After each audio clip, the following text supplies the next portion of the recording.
Many people think that they lack motivation when what they really lack is clarity. If you can change your habits, you can change your life. For many of the habits and behaviors that we want to perform, they're gonna take longer than 2 minutes. If you go to the gym, you're not gonna work out for just 2 minutes. But any habit can be started in less than 2 minutes. Everybody wants a transformation, right? Everybody wants a radical improvement, want rapid success. But we fail to realize that small habits and little choices are transforming us every day already. That these times when you make a choice that is slightly better, slightly worse, a little mistake or a small error, 1% better or 1% worse, that these things compound over time. And habits are the compound interest of self-improvement. And so if you can learn to master those, then you can make time work for you rather than get against you. Good habits make time your ally, bad habits make time your enemy. Today I'm going to teach you how to build the habits that you need to get the results that you want. There are 4 stages of habit formation. I'm going to take you through each of those 4. So the 4 stages are noticing, wanting, doing, and liking. You cannot perform a habit or take an action if you do not notice something. I need to see a coffee cup sitting on the side in order to pick it up first. If it's not in my realm of knowledge, if I don't know it exists, I can't do anything about it. But then I need to want it. I need to want to drink coffee and pick it up. If I don't desire it or crave it, then I will not take the action. Then there's doing. You actually do the habit. And then I need to enjoy the reward. I need to enjoy drinking the coffee to repeat it again. One of my favorite things about noticing, one of my favorite strategies for discussing it, it's called implementation intentions. So one of my favorite studies is about exercise. And they had 3 cohorts in this study. So they have first cohort, they said, I just want you to track how often you work out over the next few weeks, right? So that's the standard cohort, the control group. Second group, they said, we want you to track how often you exercise. We're also gonna give you a motivational speech presentation, talk about the benefits of heart health, why habits are good for you, and so on. The third group, they got the same presentation, so they were equally motivated, and then they did one thing differently. And that one thing was they filled out this sentence. They said, during the next week, I will partake in at least 20 minutes of vigorous exercise on this day, at this time, in this place. They specifically stated their intention to implement the behavior. Here's what happened. First group, 1 out of 3 of them worked out. Second group, motivation did nothing. As soon as they left the researcher's facility the next day, they weren't motivated. It's like reading a book or watching a YouTube or listening to a motivational speaker and then you forget all about it 20 minutes later. But the third group, the group that had a specific plan for how they were gonna implement the behavior, 9 out of 10 of them worked out. So you can increase your odds of success 2 to 3x just by having a specific plan. And this is the insight. Many people think that they lack motivation when what they really lack is clarity. They think that they need to get more motivated, that they need willpower in order to execute on a habit. If I just felt like writing, if I just felt like meditating, if I felt like working out, then I would do it. But in fact, they don't have a plan for it, and so they wake up each day thinking, I wonder if I'll feel motivated to write today. I wonder if I'll feel motivated to work out today. But instead, you can take the decision making out of it by explicitly stating when, where, and how you want to implement the habit.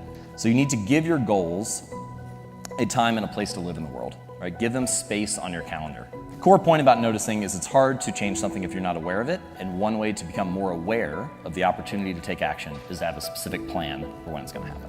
Stage 2, wanting. One of the most overlooked drivers of habits and human behavior is our physical environment. And this is an interesting insight about our desires. Your environment often influences them. We want things simply because they are an option, right? Simply because they are in front of us at the time. You walk into any living room in America, where do all the couches and chairs face? They all look at the TVs. Like, what is that room designed to get you to do? We wonder why we sit and watch so much TV. It's because our desires are shaped in that way. So, thankfully, you don't have to be the victim of your environment. You can also be the architect of it.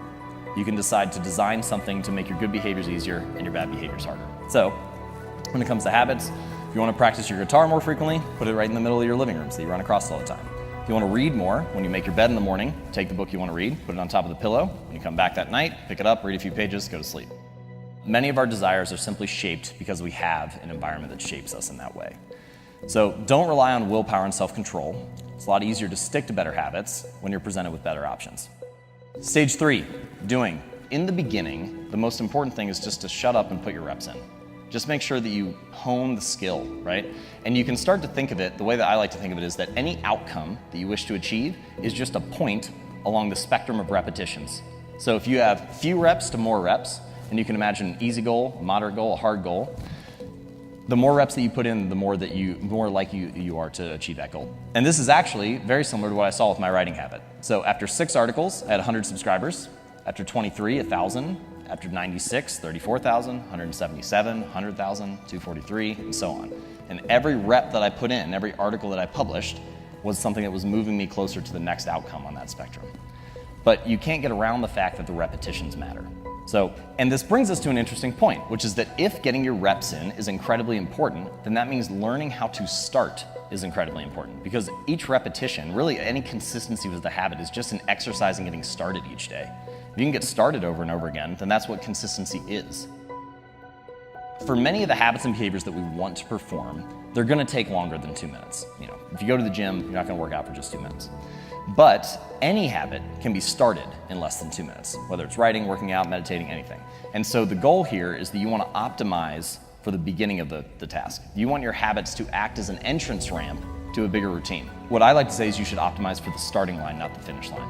Right? So often when we think about habits, goals, routines, achievements, it's all about the milestone. We think about how much weight we want to lose, how much money we want to earn, how many subscribers we want to have. It's all fixed on the finish line. But instead, if you can optimize for the starting line and make it as easy as possible to get started and get your reps in, often the outcomes just come as a natural result. Stage 4, liking. So the only reason that we repeat behaviors is because we enjoy them, because we like the reward. If we don't enjoy the experience along the way, we're unlikely to stick with it.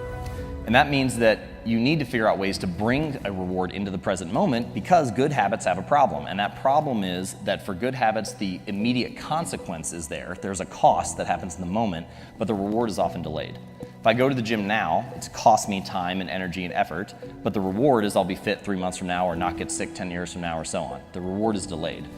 Bad habits are often the reverse. If I eat a donut right now, the benefit is it tastes great and I get a hit of sugar and it's awesome, and the consequence is delayed, right? I get overweight 3 weeks from now or 3 months from now or so on. So you need to figure out how to bring the reward into the present moment to stick to a good habit. Many people, they'll get a chain going and then they fall off track and they feel bad about it. They feel like, oh, I ruined it. I had this great thing and now it's over. The streak is gone. But what you find when you look at top performers is not that they don't make mistakes. They make mistakes just like everybody else, but they can just get back on track more quickly. And in fact, if you could just adhere to this one rule, never miss twice, then you would, even if you fell off track every single time after you got back on track, you still would do it 50% of the time. Change can happen plank by plank, board by board, habit by habit, and gradually you can become someone new. With consistency and repetition, you can actually change not only your results, but actually your identity. And the reason that this is true is because the more evidence that we have for a belief, the more likely we are to believe it. So if you go to church every Sunday for 20 years, you believe that you are religious. If you study Spanish every Thursday night for 20 minutes, you believe that you are studious. The actions that you take provide evidence for who you are. And it's not that habits matter more necessarily on an individual basis. Each moment in life matters. But what ends up happening is that over the broad span of time, things that you do once or twice fade away, and things that you do time after time, day after day, week after week, accumulate the bulk of the evidence for what you believe about yourself. And so every action that you take is actually a vote for the type of person that you want to become. If you want to become someone new, then you can take a new action and begin to accumulate evidence for that identity, for that belief about yourself. And that the more votes that you cast, the more likely you are to win the election. You don't need to be unanimous. You don't have to be perfect all the time. You just need to have the body of work. So true change is actually not behavior change. It's not results change. It's not process change. It's identity change. The goal is not to read a book, it's to become a reader. The goal is not to write a book or write an article, it's to become a writer. The goal is not to run a marathon, it's to become a runner, to become a type of person, to develop an identity. And the way to being something or becoming someone is through doing something. So every time you sit down to write, every time you practice that habit, you are being a writer. Every time you play a sport, you're being an athlete. Every time you practice painting or music or whatever, you're being an artist. Your identity emerges out of the habits that you have. It's not just about getting you to make small changes. It's not just about putting a book on your pillow or putting an apple on the counter. It's actually about getting you to believe something new about yourself, something possible about yourself. And habits are not only the method through which we achieve external measures of success, like losing weight or earning more money or meditating and reducing stress. They are also the path through which we achieve internal change and actually become someone new. They're the path through which we forge the identity that we have, the deepest beliefs we have about ourselves, our sense of self. And so if you can change your habits, you can change your life.